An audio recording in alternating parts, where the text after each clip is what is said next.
I have been working with ears for 15 years.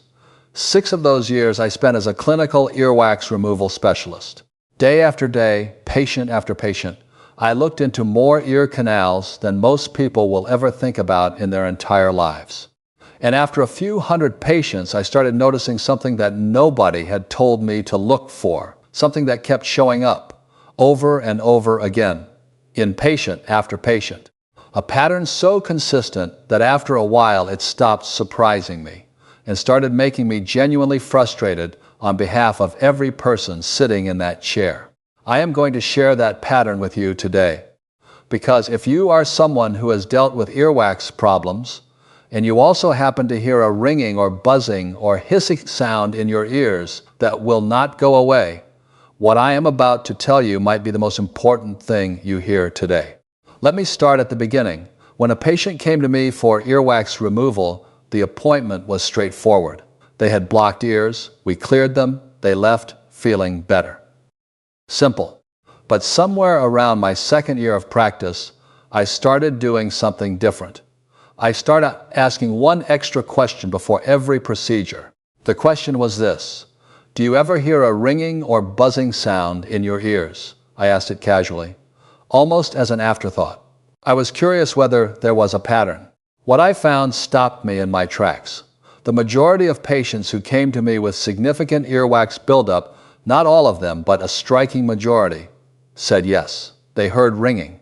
They heard buzzing. They heard hissing. They heard sounds that had been with them for months or years that their doctors had either dismissed or told them to learn to live with. And here is the part that really got my attention. After we cleared the earwax, in a significant number of those patients, the ringing got better, sometimes dramatically better, sometimes completely gone, at least temporarily. The connection was undeniable. Now I need to explain something here, because this is where most people misunderstand the relationship between earwax and tinnitus. And misunderstanding it leads to doing the wrong things, which makes everything worse.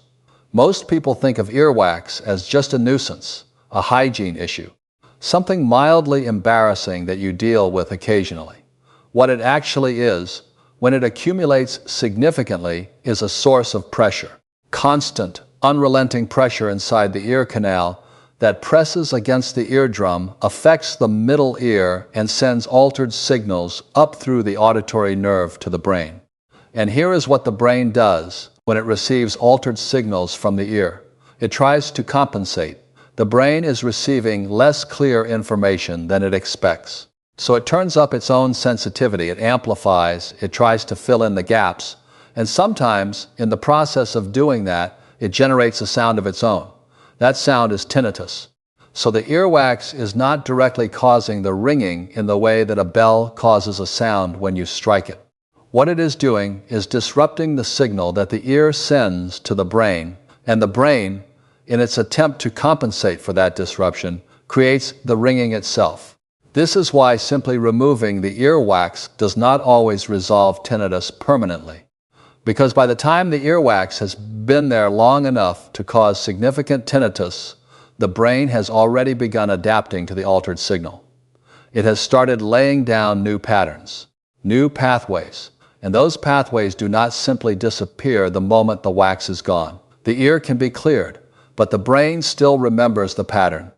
This is also why so many tinnitus sufferers go from doctor to doctor, get their ears checked, get told everything looks fine, and still hear the ringing. Because by the time they arrive at the doctor, the acute cause has resolved. The wax cleared itself or was removed previously, but the brain's adapted response is still running. The ringing has outlived its original trigger. Now, in my years as an earwax specialist, I also noticed something else, something equally consistent and equally overlooked. The patients whose tinnitus was worst were almost never just dealing with earwax. They were also dealing with tension. Significant tension in the jaw, the neck, the muscles around the temples and behind the ears. They were often people under stress, people with disrupted sleep, people who had been told their problem was not real or not serious, and had spent months or years carrying that dismissal alongside the ringing. and I started to understand something that completely changed how I approached my work. Tinnitus is almost never caused by one single thing. It is a convergence, a perfect storm of factors that together create the conditions for the brain to generate and sustain that sound. Earwax buildup is often one piece of it, sometimes a significant piece, but it rarely exists in isolation, which is why treating only the earwax, while important, is rarely enough on its own. What is actually needed is an approach that addresses the whole picture. The physical pressure in the ear, the muscular tension in the jaw and neck that most people never connect to their ears, the nervous system state that determines how loudly the brain amplifies the signal, the nutritional environment that affects the health of the delicate cochlear tissue, the sleep disruption that makes everything worse, and critically, the brain's own filtering system, which can be retrained to suppress the tinnitus signal the way it suppresses 100 other sounds you no longer notice. I know that sounds like a lot, but here is what 15 years of working intimately with the ear has taught me. The human auditory system is more resilient than most people believe. The brain is more adaptable than most doctors tell their patients. And the ringing that feels permanent, that feels like a life sentence, is in the vast majority of cases something that can be meaningfully reduced, managed, and in many cases silenced entirely. I have watched it happen too many times to believe otherwise.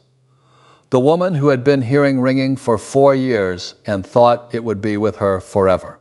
The man who had stopped going to social events because he could not hear conversations over the sound in his own head. The retired teacher who had not slept more than 3 hours straight in 8 months. All of them found relief. Not because of a miracle and not because of an expensive procedure. Because they understood what was actually happening in their own auditory system and gave their brains the right conditions to do what brains are designed to do. Adapt, filter, heal. If you are watching this and you are dealing with tinnitus, whether it started alongside ear problems or seemed to come out of nowhere, I want you to know something with complete sincerity. You are not stuck. The approach that I have developed over 15 years of working with ears, combining physical techniques, neurological retraining, nutritional support, sleep restoration, and sound therapy, is available to you right now in a complete protocol that I put together specifically for adults over 50 who are done being told to just live with it. The link to the tinnitus relief protocol is in the description below this video. It is a complete system, a PDF guide and audio therapy tracks that walks you through everything step by step. If you have been dealing with ringing in your ears and you are ready to do something about it, the link is below. And if you found this video helpful, please share it with someone you know who is dealing with the same thing. Because chances are they have been suffering quietly for a long time and do not know that there is something they can actually do. I will see you in the next video.